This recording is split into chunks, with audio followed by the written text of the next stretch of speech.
¿Qué es lo que puede un cuerpo? Centro de Estudios e Investigación, Medicina y Arte.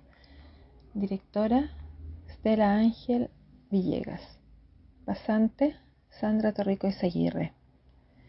Performance, Clínica Esquizoanalítica Grupal. Deleuze. Spinoza y el problema de la expresión. Capítulo 15. ¿Qué es lo que puede un cuerpo? La tríada expresiva del modo finito se presenta así: la esencia como grado de potencia, la relación característica en la que se expresa, las partes extensivas subsumadas en esta relación y que componen la existencia del modo. Pero vemos que en la ética, un estricto sistema de equivalencias nos conduce a una segunda tríada del modo finito. La esencia como grado de potencia, un cierto poder de ser afectado en el que se expresa, afecciones que colman a cada instante ese poder. ¿Cuáles son estas equivalencias? Un modo existente posee actualmente un muy grande número de partes. Ahora bien, la naturaleza de las partes extensivas es tal que se afectan unas a otras al infinito. De ello se concluye que el modo existente es afectado de un muy grande número de maneras. Spinoza va de las partes a sus afecciones, de sus afecciones a las afecciones del modo existente entero. Las partes extensivas no pertenecen a tal modo sino en cierta relación. Igualmente, las afecciones de un modo se suponen en función de un cierto poder de ser afectado. Un caballo, un pez, un hombre o incluso dos hombres comparados el uno con el otro no tienen el mismo poder de ser afectados. No son afectados por las mismas cosas o no son afectados de la misma manera por la misma cosa. Un modo deja de existir cuando ya no puede seguir manteniendo entre sus partes la relación que lo caracteriza. Igualmente deja de existir cuando ya no está apto para poder ser afectado de un gran número de maneras. En breve, una relación no es separable de un poder de ser afectado, de manera que Spinoza puede considerar como equivalentes dos preguntas fundamentales. ¿Cuál es la estructura, entre paréntesis, fábrica de un cuerpo? ¿Qué es lo que puede un cuerpo? La estructura de un cuerpo es la composición de su relación. Lo que puede un cuerpo es la naturaleza y los límites de su poder de ser afectado. Esta segunda tríada del modo finito muestra bien cómo el modo expresa la sustancia, participa de la sustancia e incluso la reproduce a su manera. Dios se definía por la identidad de su esencia y de una potencia absolutamente infinita, entre paréntesis potentia. Como tal, tenía unas potestas, es decir, un poder de ser afectado de una infinidad de maneras. Este poder era eternamente y necesariamente colmado, siendo Dios causa de todas las cosas en el mismo sentido que causa de sí. Por un lado, el modo existente tiene una esencia idéntica a un grado de potencia. Como tal, tiene una aptitud de ser afectado, un poder de ser afectado de un muy grande número de maneras. Mientras existe, este poder es colmado de manera variable, pero siempre y necesariamente colmado bajo la acción de los modos exteriores. ¿Cuál es, desde todos estos puntos de vista, la diferencia entre el modo existente y la sustancia divina? En primer lugar, no se confundirá infinidad de maneras y muy grande número de maneras. Un muy grande número, eso es una infinidad, pero de un tipo especial, infinito más o menos grande, que se relaciona a alguna cosa limitada. Dios, al contrario, es afectado de una infinidad de maneras, es un ir infinito por la causa, puesto que Dios es causa de todas sus afecciones. Es un infinito propiamente ilimitado, que comprende todas las esencias de modos y todos los modos existentes. Segunda diferencia.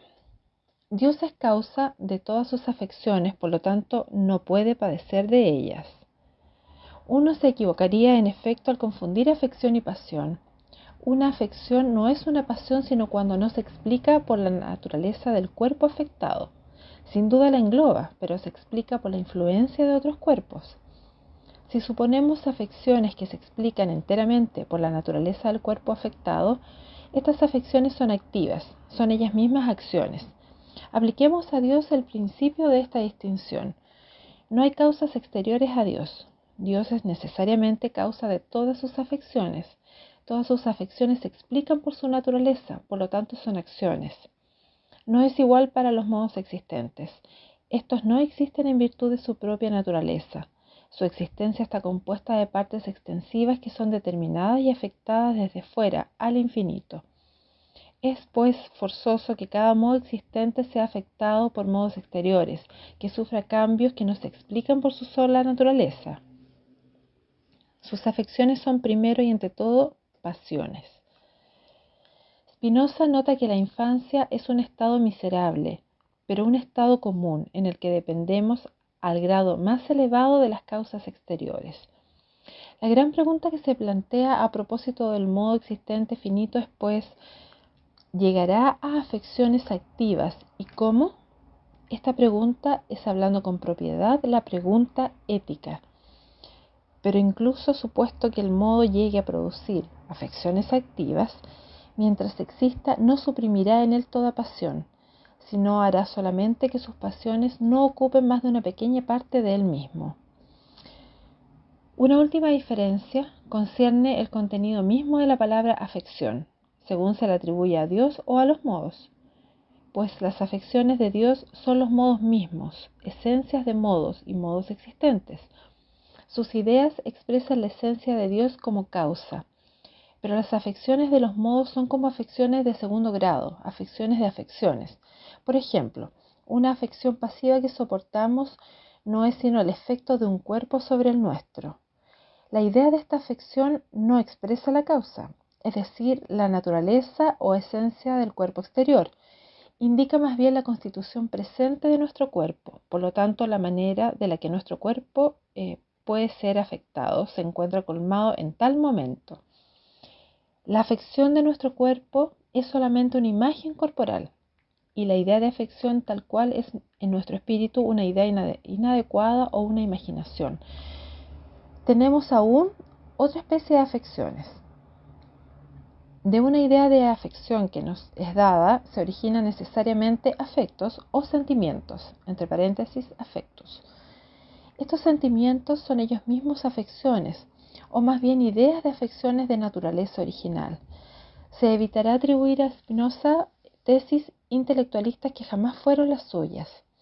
En efecto, una idea que tenemos indica el estado actual de la constitución de nuestro cuerpo.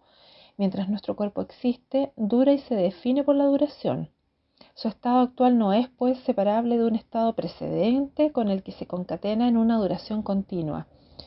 Es por ello que a toda idea que indica un estado de nuestro cuerpo está ligada necesariamente a otra especie de idea que engloba la relación de ese estado con el pasado. Spinoza precisa, no se creerá que se trata de una operación intelectual abstracta por la que el espíritu compararía dos estados. Nuestros sentimientos, por ellos mismos, son ideas que engloban la relación concreta del presente con el pasado en una duración continua. Engloban las variaciones de un modo existente que dura.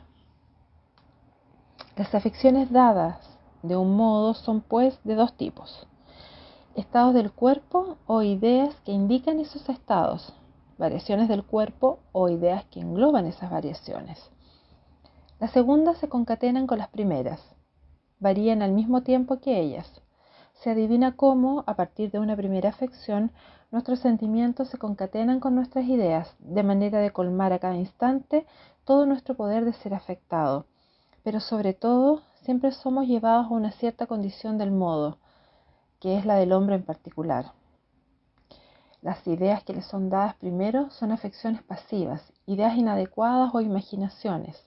Los afectos o sentimientos que de ella derivan son, pues, pasiones, sentimientos ellos mismos pasivos. No se ve cómo un modo finito, sobre todo al comienzo de su existencia, podría tener otra cosa que ideas inadecuadas. No se ve en consecuencia cómo podría experimentar otra cosa que sentimientos pasivos. El vínculo entre ambos está bien señalado por Spinoza.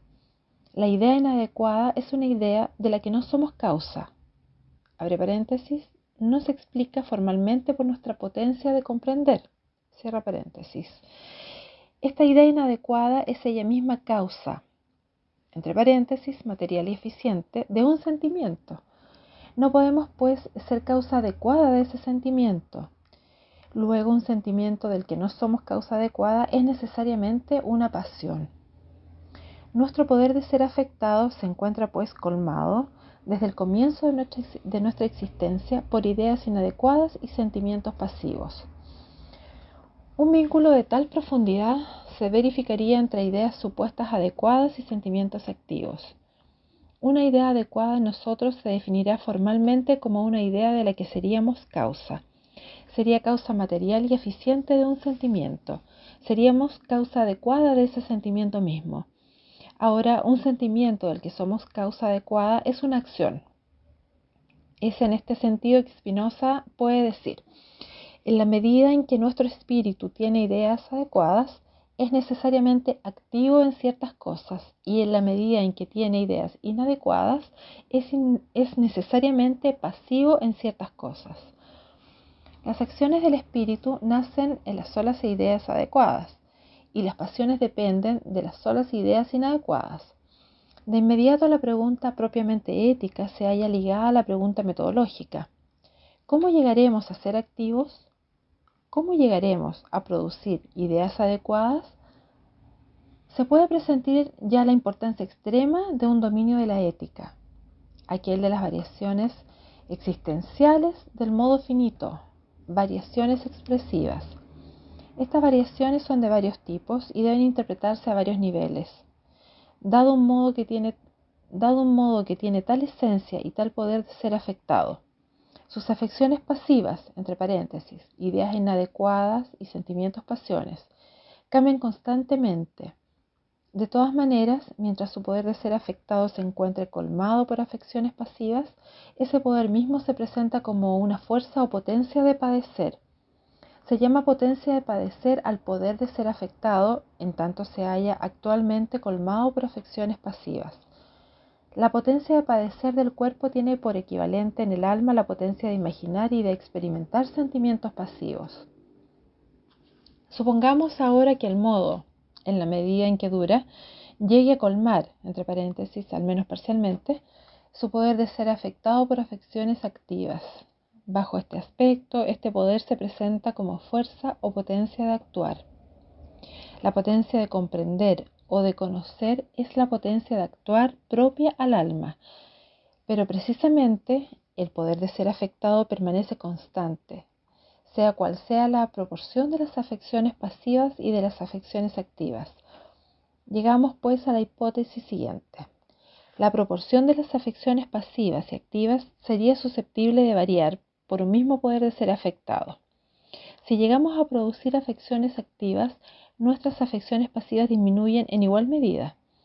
Mientras permanezcamos en afecciones pasivas, nuestra potencia de actuar está impedida en igual medida.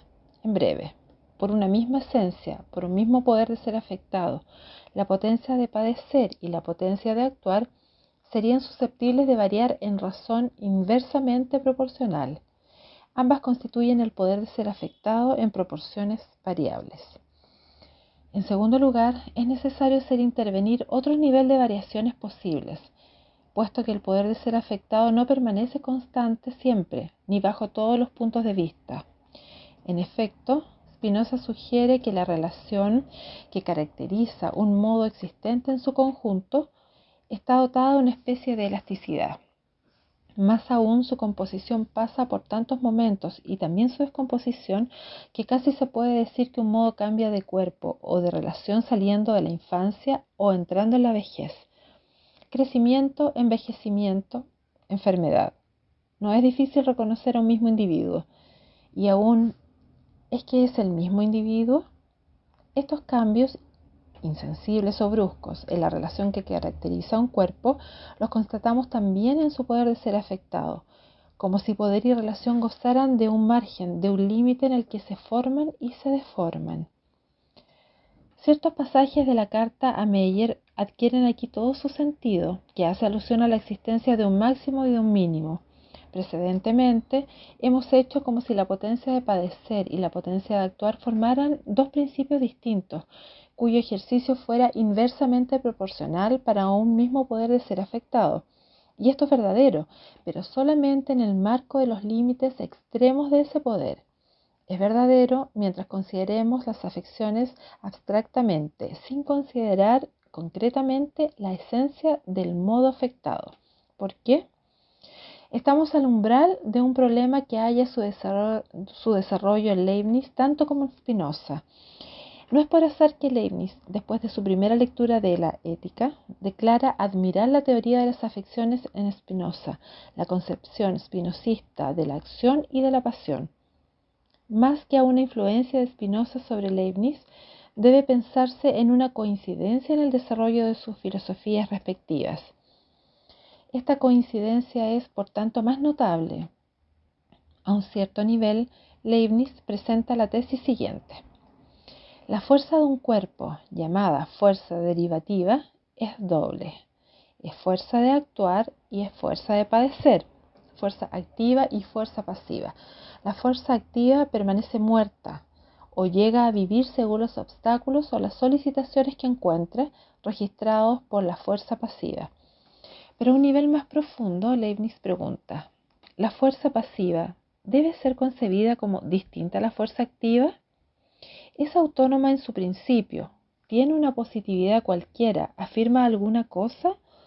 La respuesta es, solo la fuerza activa es real de derecho, positiva y afirmativa.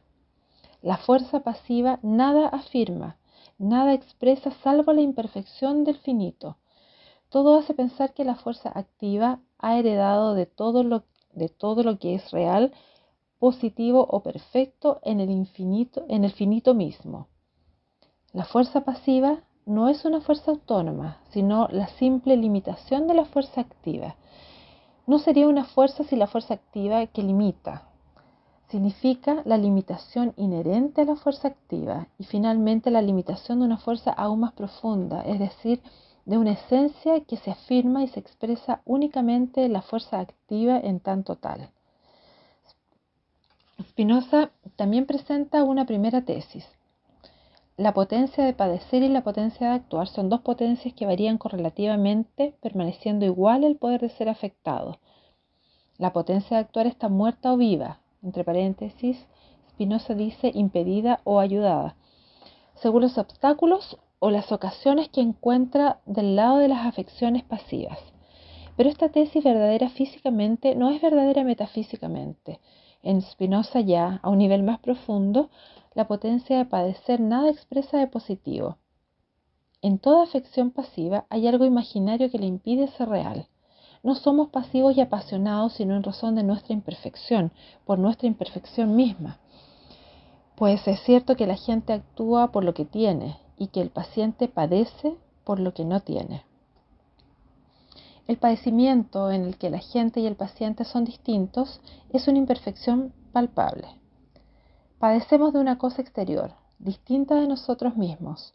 Tenemos pues nosotros mismos una fuerza de padecer y una fuerza de actuar distintas. Pero nuestra fuerza de padecer es solamente la imperfección, la finitud o la limitación de nuestra fuerza de actuar en ella misma. Nuestra fuerza de padecer nada afirma porque nada expresa en absoluto. Engloba solamente nuestra impotencia, es decir, la limitación de nuestra potencia de actuar. En verdad, nuestra potencia de actuar es nuestra impotencia, nuestra servidumbre, es decir, el grado más bajo de nuestra potencia de actuar. De donde el título del libro cuarto de la Ética, de la servidumbre del hombre.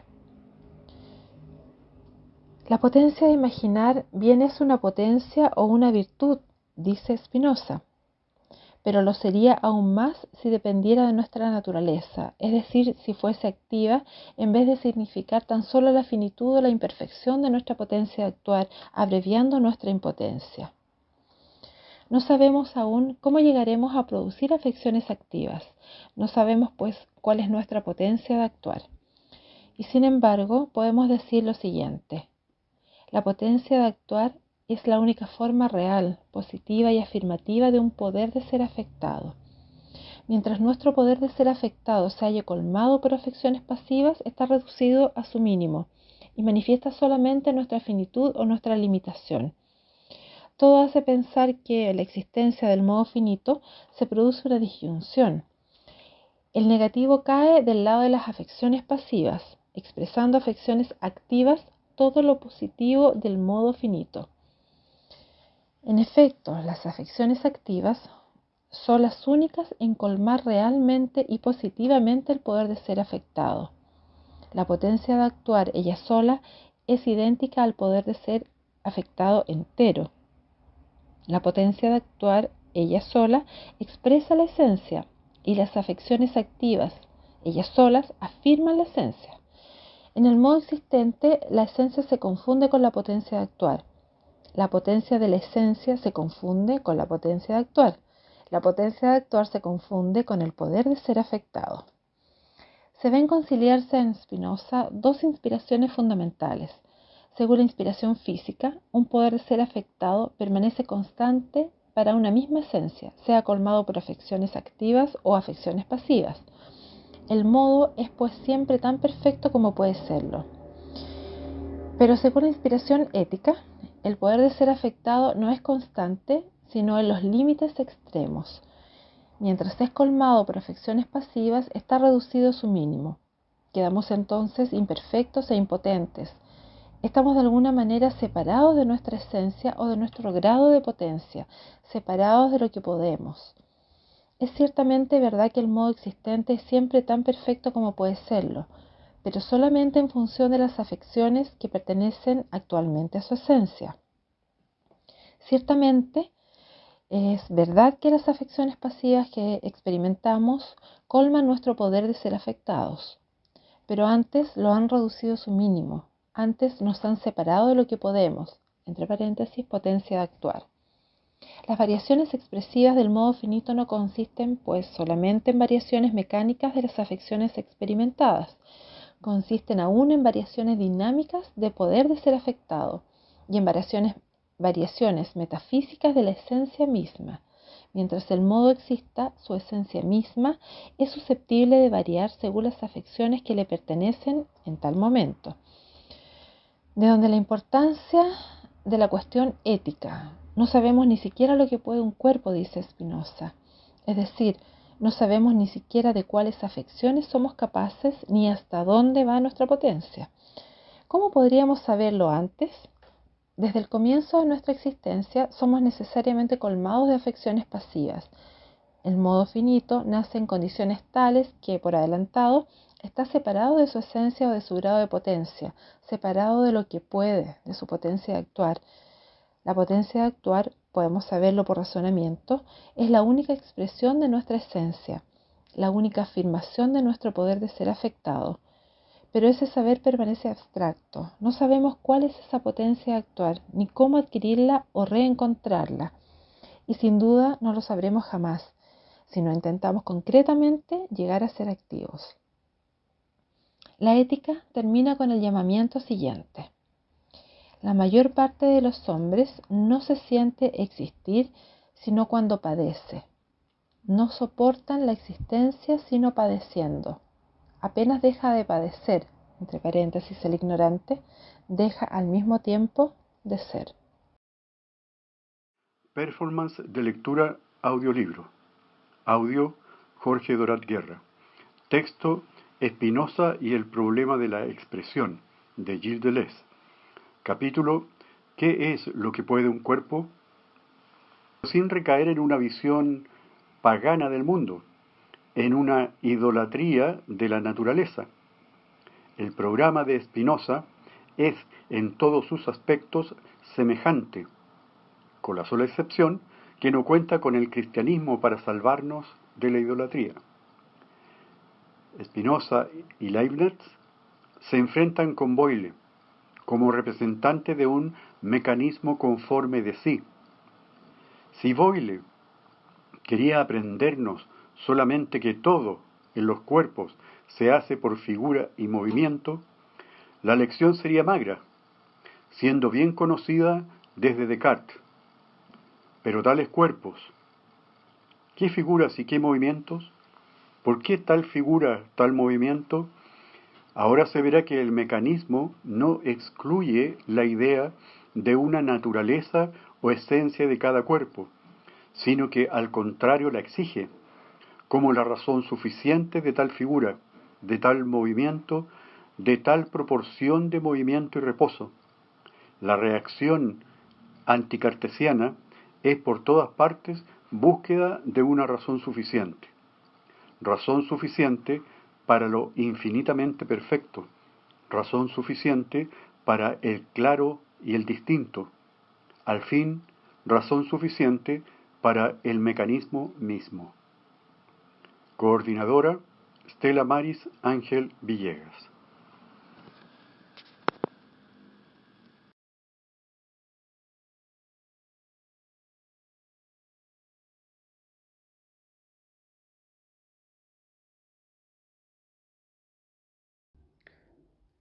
Spinoza y el problema de la expresión. Gilles Deleuze. Página 222. Una afección, sea cual sea, se supone determina el conatus o la esencia. El conatus, en tanto determinado por una afección o por un sentimiento que nos es actualmente dado, se llama deseo. Como tal, acompaña necesariamente de conciencia.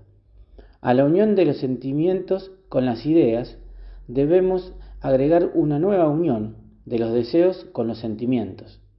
Mientras nuestro poder de ser afectado permanezca colmado por afecciones pasivas, el conatus es determinado por pasiones, o como dice Spinoza, nuestros deseos mismos nacen de pasiones. Pero incluso en ese caso, nuestra potencia de actuar se halla puesta en juego. En efecto, debe distinguirse lo que nos determina y aquello a lo que somos determinados. Dada una afección pasiva, nos determina a hacer esto o aquello, a pensar en esto o en aquello, por lo que nos esforzamos de conservar nuestra relación o de mantener nuestro poder. Ora nos esforzamos en descartar una afección que no nos conviene, ora en retener una afección que nos conviene, y siempre con un deseo tanto más grande cuanto la afección misma es grande. Pero ese aquello a lo que somos así determinados se explica por nuestra naturaleza o nuestra esencia y remite a nuestra potencia de actuar. Es verdad que la afección pasiva testimonia de nuestra impotencia y nos separa de lo que podemos, pero es verdad también que engloba un grado, por bajo que sea, de nuestra potencia de actuar. Si de alguna manera estamos separados de lo que podemos, es porque nuestra potencia de actuar está inmovilizada, fija, determinada a investir la afección pasiva. Pero en este sentido, el conatus es siempre idéntico a la potencia de actuar misma. Las variaciones del conatus, en tanto es determinado por tal o tal afección, son variaciones dinámicas de nuestra potencia de actuar. Gilles Deleuze, Spinoza y el problema de la experiencia. Capítulo: ¿Qué es lo que puede un cuerpo? Pasante, Ana Laura Casco. ¿Cuál es la verdadera diferencia entre Leibniz y Spinoza? ¿De dónde derivan también todas las oposiciones prácticas? En Spinoza, en no menor medida que en Leibniz, la idea de una naturaleza expresiva se encuentra a la base del nuevo naturalismo. En Spinoza, en no menor medida que en Leibniz, la expresión en la naturaleza significa que el mecanismo es superado de dos maneras. El mecanismo remite, por una parte, a un dinamismo del poder de ser afectado, definido por las variaciones de una potencia de actuar y de padecer. Por otra parte, al planteamiento de esencias singulares definidas como grados de potencia. Pero los dos filósofos, en absoluto, preceden de igual manera. Si Leibniz reconoce a las cosas una fuerza inherente y propia, es haciendo de las esencias individuales sendas substancias. Al contrario, en Spinoza, es definiendo las esencias particulares como esencias de modo y, más generalmente, haciendo de las cosas mismas los modos de una substancia única. Pero esta diferencia permanece imprecisa. En verdad, en Leibniz, el mecanismo remite a aquello que lo supera como a las exigencias de una finalidad que permanece en parte trascendente. En consecuencia, la naturaleza expresiva en Leibniz es una naturaleza cuyos diferentes niveles se jerarquizan, se armonizan y, sobre todo, simbolizan entre ellos. La expresión, según Leibniz, no estará jamás separada de una simbolización cuyo principio es siempre la finalidad o el acuerdo final. En Spinoza, el mecanismo remite a lo que lo supera, pero como a las exigencias de una causalidad pura, absolutamente inmanente. Solo la causalidad nos hace pensar la existencia. Es suficiente para hacérnosla pensar. Spinoza se basa en esta causalidad bien comprendida para dotar las cosas de una fuerza o potencia propia, que les corresponde precisamente en tanto son modos. A diferencia de Leibniz, el dinamismo y el esencialismo de Spinoza excluyen deliberantemente toda finalidad. La teoría spinozista del conatus no tiene otra función: mostrar lo que es el dinamismo, retirándole toda significancia finalista. Si la naturaleza es expresiva, no es en el sentido en el que sus diferentes niveles simbolizarían unos con otros. Signo, símbolo, armonía están excluidas de las verdaderas potencias de la naturaleza. La tríada completa del modo se presenta así. Una esencia de modo se expresa en una relación característica. Esta relación expresa un poder de ser afectado. Este poder es colmado por afecciones variables, como esa relación efectuando por partes que se renuevan. Entre esos diferentes niveles de la expresión no se encontrará ninguna correspondencia final, ninguna armonía moral. No se encontrará sino la concatenación necesaria de los diferentes efectos de una causa inmanente. Tampoco hay en Spinoza una metafísica de las esencias, una dinámica de las fuerzas, una mecánica de los fenómenos. Todo es física en la naturaleza. Física de la cantidad intensiva que corresponde a las esencias de modos, física de la cantidad extensiva, es decir, mecanismos por el que los modos mismos pasan a la existencia, física de la fuerza, es decir, dinamismo según el que las esencias se afirman en la existencia, desposando las variaciones de la potencia de actuar. Los atributos se explican en los modos existentes. Las esencias de modos, ellas mismas contenidas en los atributos, se explican en relaciones o poderes. Esas relaciones son efectuadas por partes, esos poderes por afecciones que los explican a su vez. La expresión en la naturaleza jamás es una simbolización final, sino siempre y en todas partes una explicación causal.